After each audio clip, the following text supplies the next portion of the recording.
এক গভীর জঙ্গলের মাঝখানে ছিল এক শান্ত নদী। সেই নদীতে থাকতো এক বিশাল কুমির আর তার ছোট্ট আদরের বাচ্চা।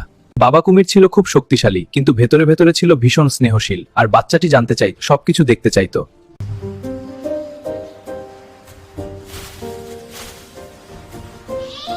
একদিন খেলতে খেলতে কুমির বাচ্চা একটু বেশি দূরে চলে গেল। হঠাৎ ঝোপের আড়াল থেকে বেরিয়ে এলো এক শিয়াল। ওহে ছোট্ট কুমির, তুমি একা একা খেলছো নাকি? চলো, আমি তোমাকে একটা খুব মজার জায়গা দেখাই।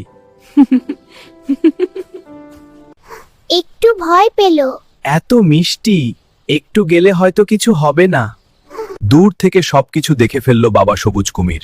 তার চোখ হঠাৎ শক্ত হয়ে গেল।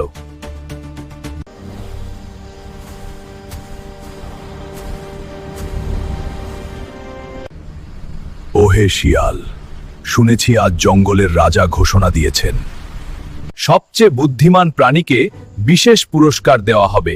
কুমির শিয়ালকে বলল, সত্যি? কি পুরস্কার? নদীর সোনার মাছ, কিন্তু তার আগে একটা ছোট পরীক্ষা দিতে হবে। তুমি কি আমার বাচ্চাকে ভুল পথে নিয়ে যেতে চেয়েছিলে?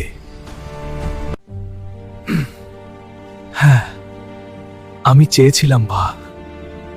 এই কথা শুনেই কুমির গর্জে উঠল, তার চোখ রাগে লাল হয়ে গেল। শিয়াল ভয়ে কাঁপতে কাঁপতে দৌড়ে জঙ্গলের ভেতর পালিয়ে গেল। বাবা কুমির তখন তার বাচ্চাকে কাছে টেনে নিল, মাথায় হাত রেখে বলল, আমি কাউকে বিশ্বাস করায় না। আমি কথা দিচ্ছি বাবা, আর কখনো অপরিচিত কারো সঙ্গে একা যাব না। গল্পটি ভালো লাগলে লাইক ও সাবস্ক্রাইব করুন।